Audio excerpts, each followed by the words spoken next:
Christ the Lord.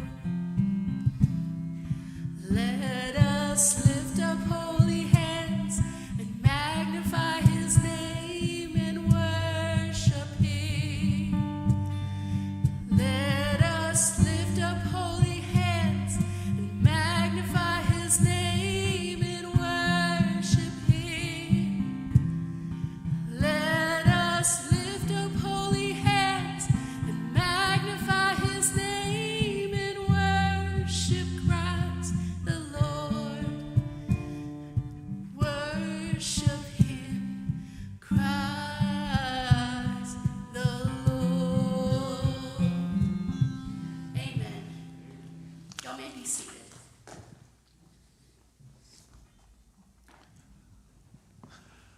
All right, I'm glad that you're here tonight. Turn with me in your Bibles, if you would, to the book of Judges chapter 5. Judges chapter 5, we're going to begin in verse 1. Judges chapter 5, verse 1. I know winter's showing up out there, but you know, it's perfectly dry, and it's going to be fine. I'm glad that didn't stop you from coming tonight, and thank you for those of you who are watching online. We looked last week, we're going through the book of Judges. We looked last week at several of our judges, ending with, if you remember, Deborah, the prophetess, and also a judge, and Barak, who was the military leader. And we're going to hear from them just a little bit tonight. Tonight we're going to hear singing. We're going to hear a song. I'm not singing it to you. But we're going to hear a song, and then we're going to hear whining. And so that's what we're going to hear tonight. And two interesting passages. We're going to begin to hear about the most well-known of all the judges tonight in chapter 6. And we'll get to that. We'll begin that story tonight, and we'll finish it next week. Judges chapter 5, beginning in verse 1, if you turn there. If you remember last week with Barak and with Deborah, God gave them a great victory, defeated the enemy, and we're going to see a celebration tonight. When they wanted to celebrate special occasions, the Jewish people often expressed themselves in song. So in chapter 5, the writer shifts from a narrative that we see both before and after to poetic celebration. Future generations might forget what the history book said, but they were not likely to forget a festive song. The personal pronouns in the chapter indicate that it was Deborah's victory song, but just as Barak had joined her in the battle, so he joined her in the victory celebration as well. So we're going to take a look at this. I'm not going to read the whole song to you. You can do that on your own time, but I do want to note several parts of it that I find very interesting. So Judges chapter 5, beginning in verse 1. Again, they're happy. It's a happy time when you're not dead and the battle's over and you're still alive and you've been given victory. It's a good day. And so it's from that enthusiasm or that adrenaline that they won. And you remember the story that happened, that the bad guy named, can anybody tell me? Do you remember his name? Yes, Sisera, I believe was his name, or Sisera. And you remember what happened to him. Didn't end well, ended in a tent. And that's part of the song. In fact, this may be the most graphic song you've ever heard sung. I'm not sure how you put that to a tune, but it's pretty direct. All right, in verse 1, chapter 5 of Judges. On that day, Deborah and Barak, son of Abinoam, sang this song. So it's a duet. When the princes in Israel take the lead, when the people willingly offer themselves, praise the Lord. Hear this, you kings. Listen, you rulers. I will sing to the Lord. I will sing. I will make music to the Lord, the God of Israel. O Lord, when you went out from Seir, when you marched from the land of Edom, the earth shook, the heavens poured, the clouds poured down water, the mountains quaked before the Lord. the one of Sinai, before the Lord, the God of Israel. Now, this is one of two times it's going to mention rain here, poured down water. Remember, I told you last week the enemy, they had 900 chariots. I think it was 900. And those chariots apparently got stuck in the mud. And so the rain was a key element, which they didn't arrange. God arranged for that rain to happen so that the chariots were of no value to them. So verse 5, the mountains quake before the Lord, the one of Sinai, before the Lord, the God of Israel. In the days of Shamgar, the son of Anath, in the days of Jael, the roads were abandoned. Travelers took to winding paths. Village life in Israel ceased until I, Deborah, arose a mother in Israel. I told you last week she sees herself in a very motherly relationship as the judge of Israel. Verse 19, kings came. They fought. The kings of Canaan fought at Tanakh by the waters of Megiddo, but they carried off no silver, no plunder. From the heavens the stars fought. From their courses they fought against Sisera. The river Kishon swept them away, the age-old river, the river Kishon. March on, my soul, be strong. Verse 24, look down with me in verse 24. Most blessed of women beat Jael, the wife of Heber, the Kenite, most blessed of tent-dwelling women. That's the category she puts her in, tent-dwelling women. She's the most blessed of tent-dwelling women. He asked for water, and she gave him milk. In a bowl fit for nobles, she brought him curdled milk. That doesn't sound very good to you and me, but apparently that was a special treat. Her hand reached for the tent peg, her right hand for the workman's hammer. She struck Sisera. She crushed his head. She shattered and pierced his temple. At her feet he sank, he fell. There he lay. At her feet he sank, he fell. Where he sank, there he fell dead. Snappy, isn't it? I think we should have Roxanne put this to a tune and sing it for us next week.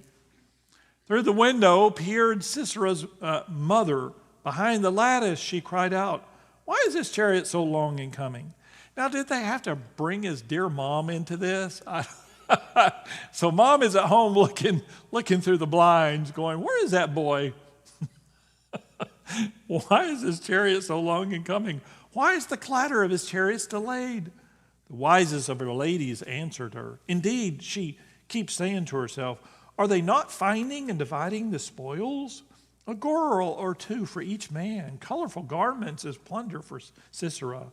Colorful garments embroidered, highly embroidered garments for my neck, all this as plunder." So what she's saying is the women are reassuring his mom. Of course, he's dead because he's got a tent peg through the head. But they're reassuring his mom, "Oh, well, they're going through the plunder. They're bringing us beautiful garments. It's going to be great." Of course, he's dead. Verse 31, "So may all your enemies perish, O Lord, but may they who love you be like the sun when it rises in its strength." Then the land had peace for 40 years. That's not part of the song. That's the conclusion of the chapter. And again, that's just highlights from the song, but you see how they are celebrating because God gave them this incredible victory. And Deborah is celebrating what God did through them. And we're going to see that theme carried over tonight, because God's going to continue to do that through judge after judge. And as we look at Gideon, it certainly is the case here. He is an unlikely hero, and he would be the first to tell you that. To some extent, there is a direct correlation between him and Barak, because if you remember, Barak, the military leader, went to Deborah. Deborah told him what God's plan was, that he was to go out and defeat the enemy, the Midianites, and he was reluctant to do that. In fact, he refused to do that without Deborah with him, and he was a reluctant champion, and that's certainly what Gideon is, and even more so. All right, any comments about chapter 5 before we move on to our main passage tonight in chapter 6? I'd spend more time on chapter 5, but we already looked at Deborah and Barak last week in depth. All right, Judges chapter 6, verse 1 starts, sadly, the same way that all the judges begin. Again, the Israelites did evil in the eyes of the Lord, and for 7 years he gave them into the hands of the Midianites. So I said Midianites a while ago, I'm sorry. Barak and Deborah fought against the Moabites, if you remember that. These are the Midianites, if I remember correctly. Verse 2, because the power of Midian was so oppressive, the Israelites prepared shelters for themselves in mountain clefts, caves, and strongholds. Whenever the Israelites planted their crops, the Midianites, Amalekites, and other eastern peoples invaded the country. They camped on the land and ruined the crops all the way to Gaza and did not spare a living thing for Israel. Neither sheep, nor cattle, nor donkeys.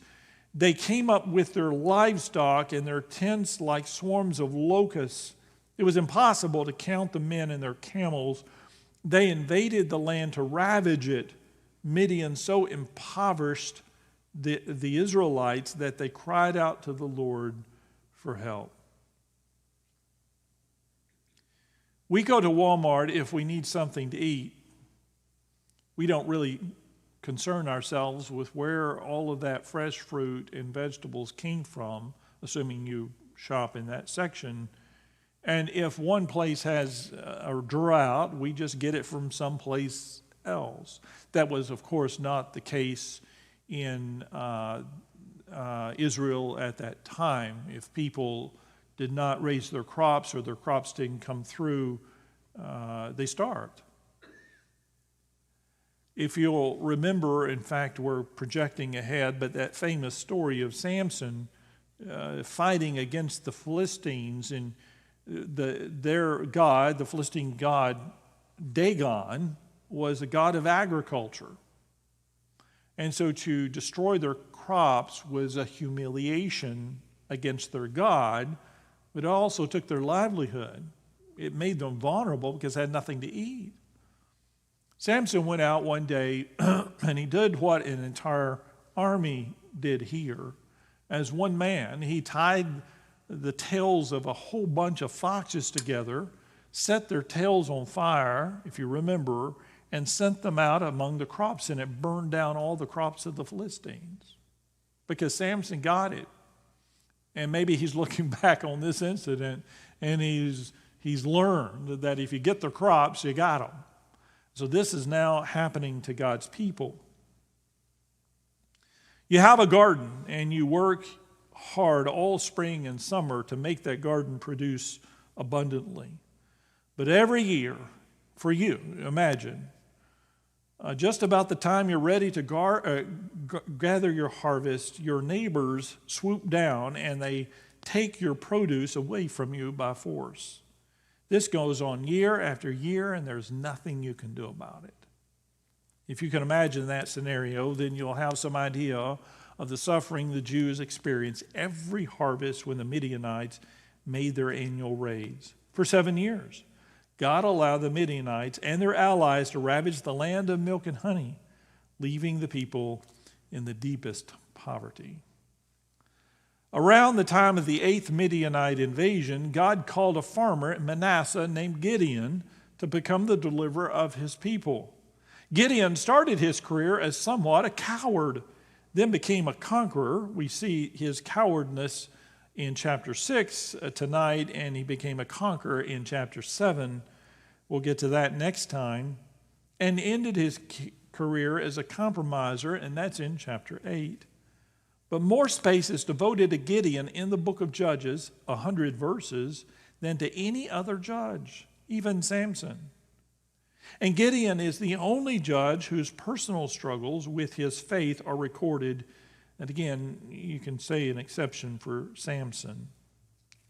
Gideon is a great encouragement to people who have a hard time accepting themselves and believing that God can make anything out of them or do anything through them. And if you're that kind of person, Gideon should be an encouragement to you tonight.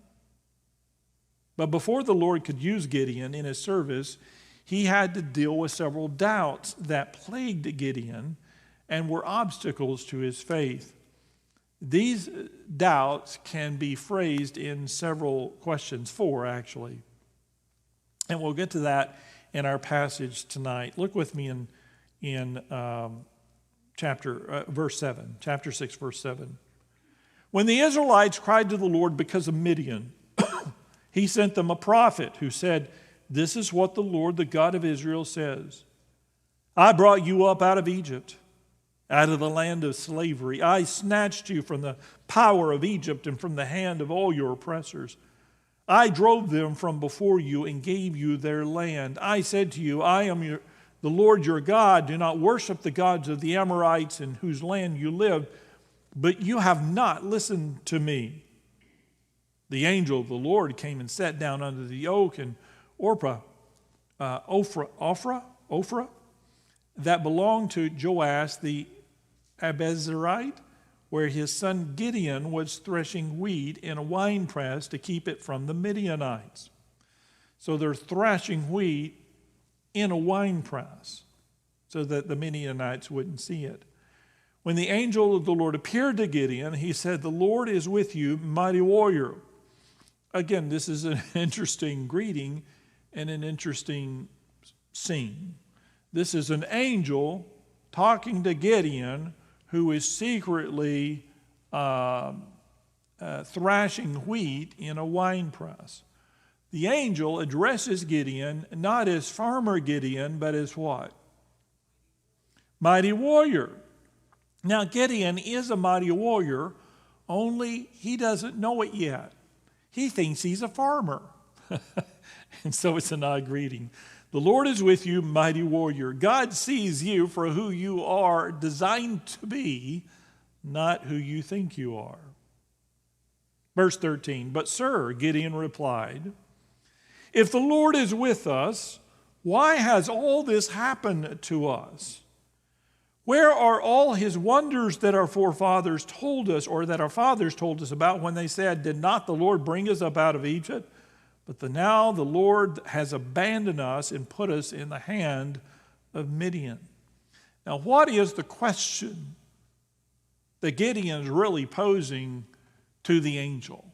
What is the question? He's giving the angel a history lesson, which is hilarious in and of itself. But he's giving the lesson, the history lesson, what about all these great things that happen? What is the question that he's posing to the angel? Where's this God that did these great things? What's the question? God what? God doesn't care. Where is God? What has happened to God? Does God really care about us? Because now this is in the very scene where he's thrashing this wheat in a winepress secretly. It's got to be very difficult for him to do that. Very little progress, because that's not how I'm not a wheat guy, but that's not how you normally thrash wheat. And so I think he's saying, does God even care about what's going on? Now, it's a silly question, is it not? Men, don't cheat on your wife. Ignore your wife. Leave your wife and divorce your wife, and then come into your house years later, walk in and say, "Where is that woman? I guess she left me." Because they had cheated on God. They had other gods, false gods. Even Gideon and his father, and we're going to see that. They had renounced him. They had betrayed him. They had committed idolatry and adultery on God. Abandoned their relationship and their faith in him for years. And so God lets them be oppressed. And Gideon, almost seemingly unaware of their own idolatry and adultery toward God, says with unmitigated gall to this angel, "Where's God?" As though they are being such good people. Verse 14, the Lord turned to him and said, and again, God didn't debate him, by the way. I would have let him have it. But here's what he says. Go in the strength you have and save Israel out of Midian's hand. Am I not sending you? Now God is saying to Gideon, Gideon, good news. Good news. I'm taking care of it. Taking care of business. Funny you should ask. I'm sending you. You're the answer to your own question. And he says to Gideon, go in the strength that you have. How much strength does Gideon have? 0. He's a farmer. He's been working all day in that wine press trying to get a little wheat. And the angel says, go in the strength that you have. Of course, the strength that he has is the strength of God, but again, he doesn't know it. The strength that he has is as a mighty warrior. That's who he really is, but he doesn't know it. God simply answers with a question, am I not sending you? Now, this is followed in verse 15 with the second question. The first question is something along the lines of, God, do you really care? Obviously, you don't care about us, or we wouldn't be in this situation. Do you really care? The second question we see in verse 15. But Lord, the first word out of his mouth is but. That is, God says this, and we say, but Lord. So God obviously hasn't thought it through. That's the implication. It sounds like Moses here. But Lord, Gideon asked, how can I save Israel? My clan is the weakest of Manasseh, and I'm in the weakest in my family. So what is he really saying to God? Yeah, I can't do it, or more to the point, God, obviously you don't know what you're doing. Yes, but he didn't hesitate a moment. So he says, just a little fact check, Mr. Angel. We're the weakest clan. And I'm the weakest one in the clan, which makes him what? The weakest guy in the country. I'm the last guy that should be doing this. I don't know if you got the address wrong or what. You took a wrong turn down the road. I don't know what, Mr. Angel, but I'm not the guy. I'm the last guy you want to talk about. In other words, here's the question that he's posing to God. Do you know what you're doing? Because he's questioning whether or not God knows what he's doing. He's using his own logic to determine whether or not God's wisdom is genuine or not. Do you know what you're doing? Have you ever turned to God and said, God, do you know what you're doing? We'll get back to that in a minute. Verse 16, the Lord answered, I will be with you. Now again, if I had answered, I would have answered with a lightning bolt. But God said, I will be with you, and you will strike down all the Midianites together. Gideon replied, if I'd found favor in your eyes, give me a sign that it's really you talking to me. Like he gets so many artificial angels visiting him. So he's just very doubtful. Verse 18, please do not go away until I come back and bring my offering and set it before you. So he says, I really need a sign, but I tell you what, I'm going to give an offering. And the Lord said, this is the angel, I'll wait till you return. So Gideon went in, prepared a young goat. I don't know how long it takes to prepare a young goat. I've never prepared a young goat, but I got to think that's got to be a while. He prepared a young goat from an ephah of flour he made bread without yeast, putting the meat in a basket and its broth in a pot. That does sound good, by the way. He brought them out and offered them to him under the oak. So immediately he has a barbecue. Verse 20, the angel of God said to him, take the meat and the unleavened bread, place them on this rock, and pour out the broth. And Gideon did so. With the tip of the staff that was in his hand, the angel of the Lord touched the meat and the unleavened bread. Fire flared from the rock, consuming the meat and the bread, and the angel of the Lord disappeared. Now, that's a fascinating event. First of all, you notice that the angel has a staff in his hand. I find that interesting.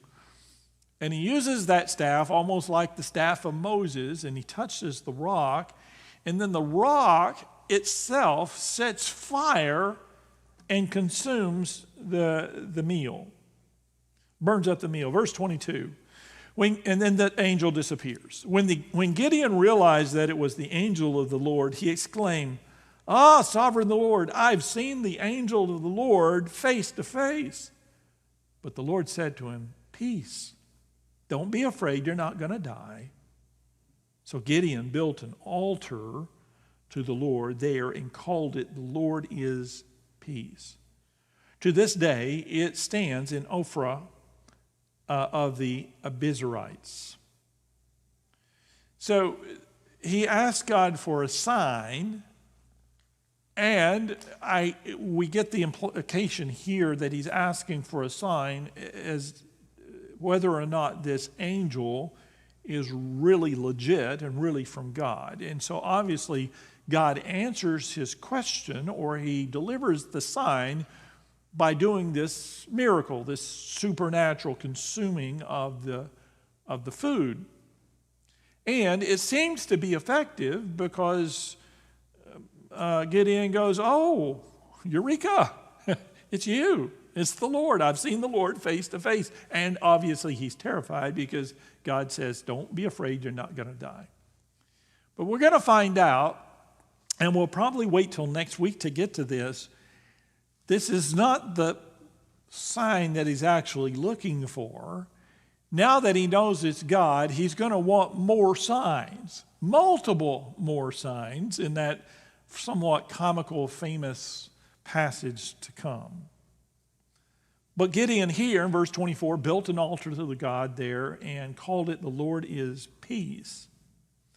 So the last question is, will God deliver me? It's, do you really care about us? Do you know what you're doing? And will you deliver me? Actually, I missed a question in there somewhere. I'll get to that next week. Will God deliver me?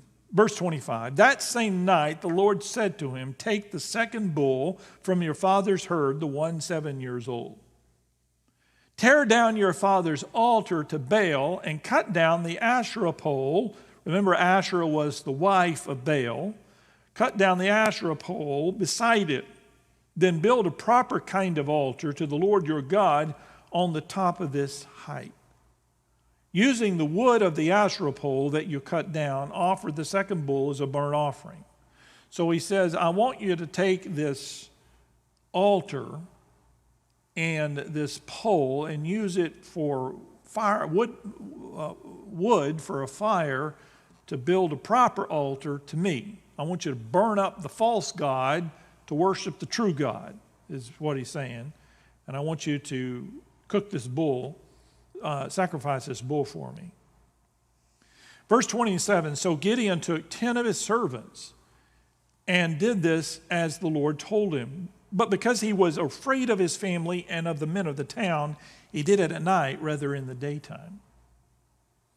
So he was sneaky about it, which is interesting. It's not the first interesting or the last, let me put it that way, interesting scene that would happen at night, probably because they were afraid of what other people would think. Can you tell me the other scene that happened at night? Do you remember? Do what? No, this is much later in the New Testament. It was a Pharisee named who? Nicodemus, yeah. Nicodemus came to Jesus at night. And that's where we have this famous scene that took place and this famous teaching lesson and response of Jesus in John 3:16. That was in the conversation with Nicodemus. For God so loved the world that he gave his one and only Son, that whoever believes in him will not perish but have everlasting life. That was in a conversation with Nicodemus at night. So here, Gideon does this at night.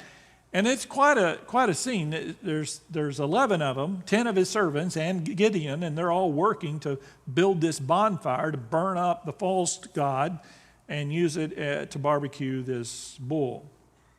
So, but he did it at night. Verse 28, in the morning, when the men of the town got up, there was Baal's altar demolished with the Asherah pole beside it, cut down, and the second bull sacrificed on the newly built altar.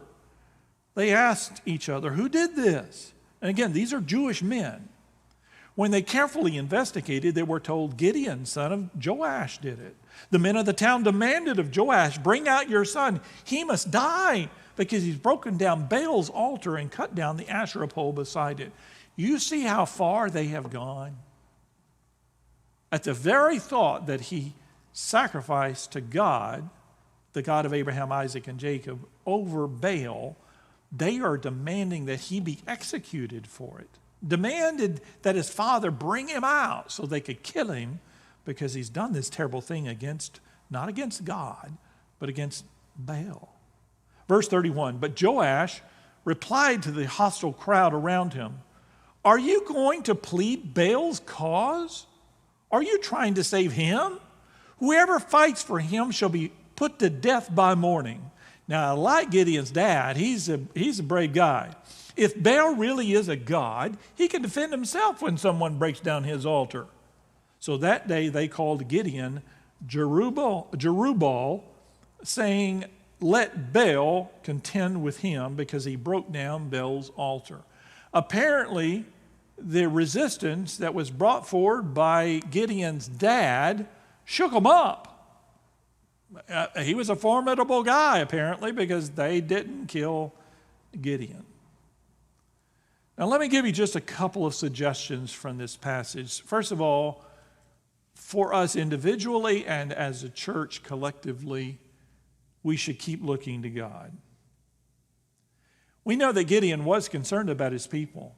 And I'll give him that from the word go. Gideon cared about his people, and he cared about the plight they were in.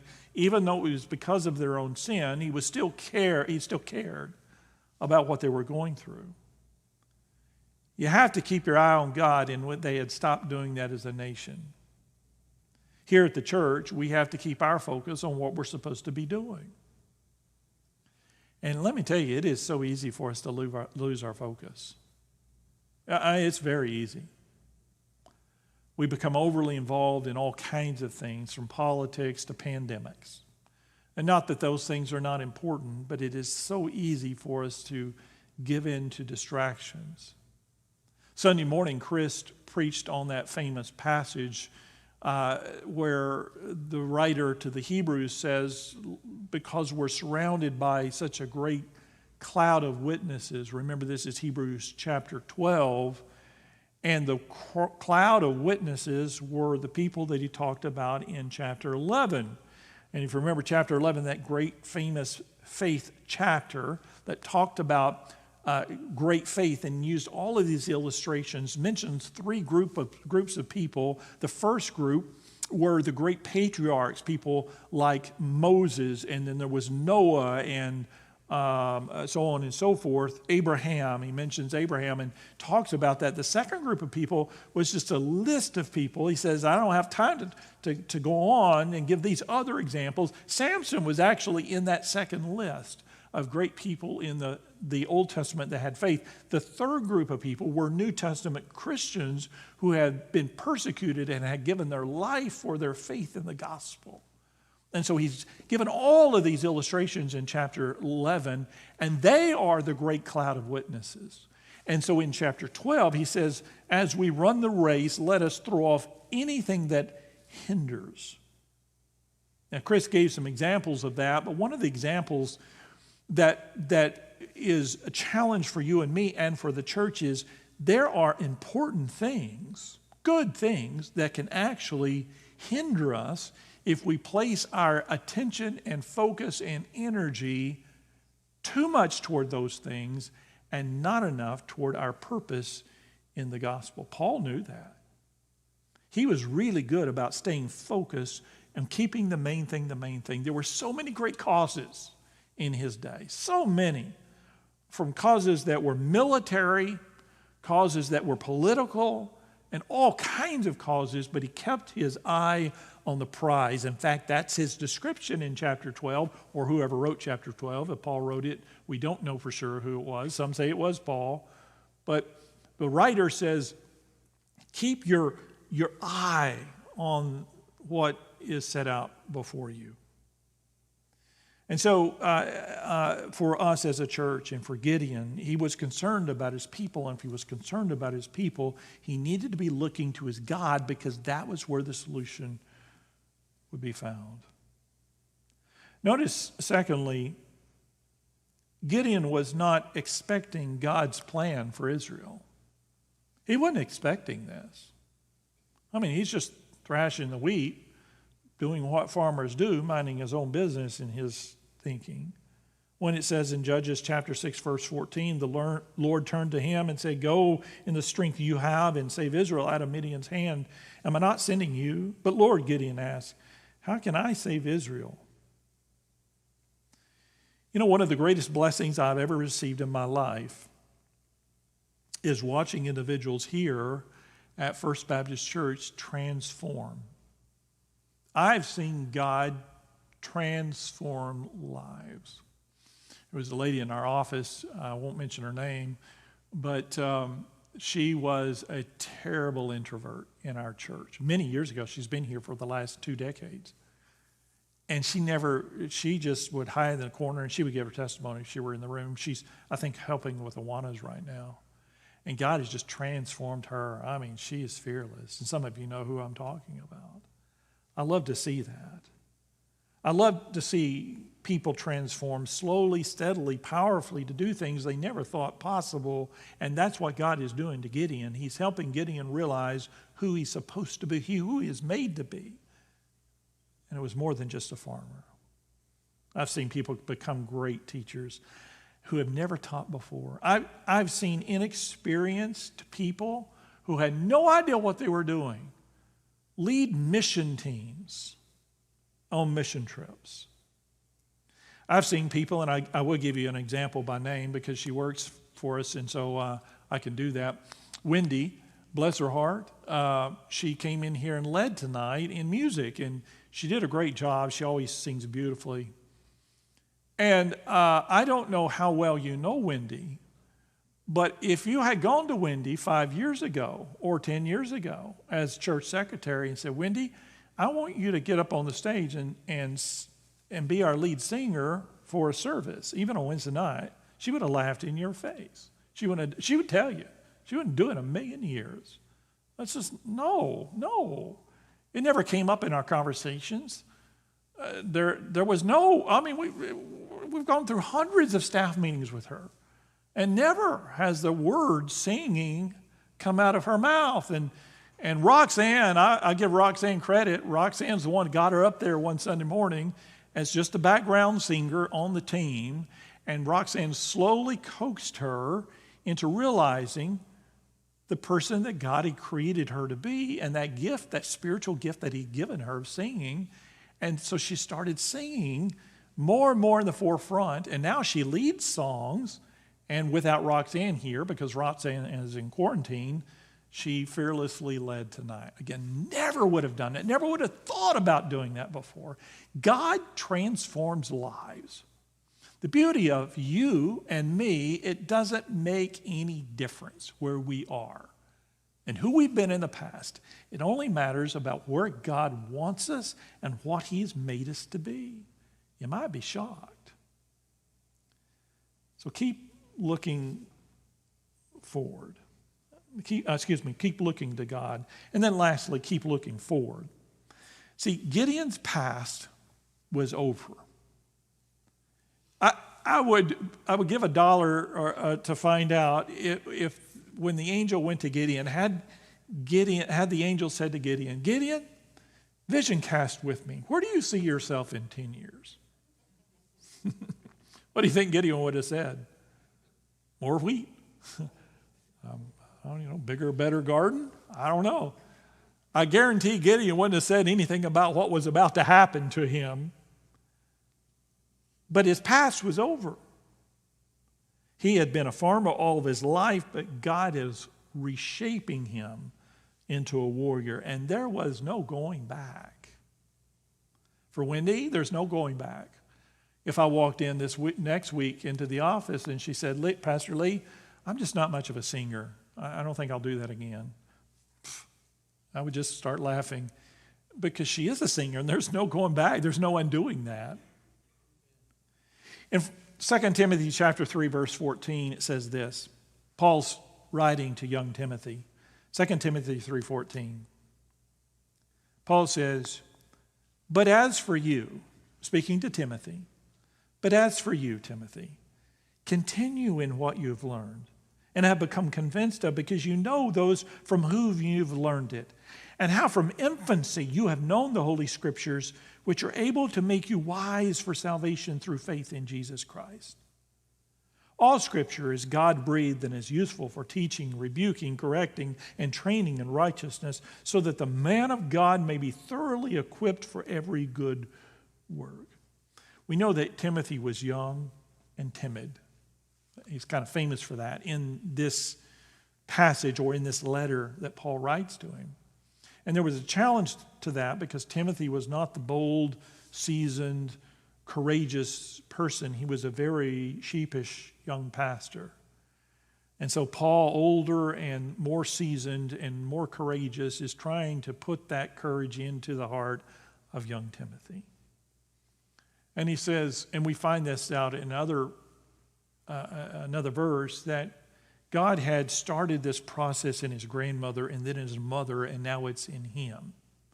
And so he says, Timothy, you take up the mantle here. You keep moving forward. He says, but as for you, continue in what you've learned. You've come to this place. Don't quit. Don't stop. Don't give up. Don't give out. You keep going. You keep going. And sometimes that's hard to do. You get tired, do you not? We just get tired. But God would say, keep moving forward. For Gideon, I guarantee he was exhausted. His idea was just to hang on until somebody else delivered the country out of the hands of the enemy. He had no idea he was to be a part of that. Keep moving forward. I told you that several years ago, my wife and I went to a church in California when we were on vacation named Lancaster Baptist Church. It was a church of 5,000. They were having the 30th anniversary of the pastor there at the time, and the pastor started his first Sunday with a group of 13 people.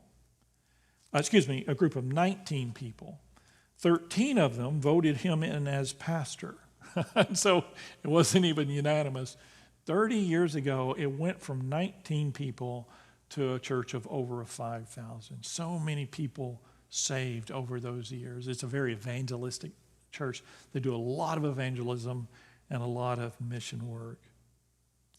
God transformed them. And I remember when we went to that church and they're celebrating what God had done in the last 30 years, from that tiny church to that huge church, and all those people having come to faith in Christ over the 3 decades. Their whole focus was, this is great. We have a great past for the last 30 years, but their focus was the next 30 years. And they talked a lot about where God was moving them and what God was leading them to do, and the ministries that God was doing there, and the miracles that God was doing through that church. Keep moving forward. There's a universal principle that is true for every church and every life, that God is looking for fruit-bearing people. He's looking for fruit-bearing churches. And we have a great location. We have a great-looking building, but those are not fruit-bearing. In my judgment day, God will not mention this building at all.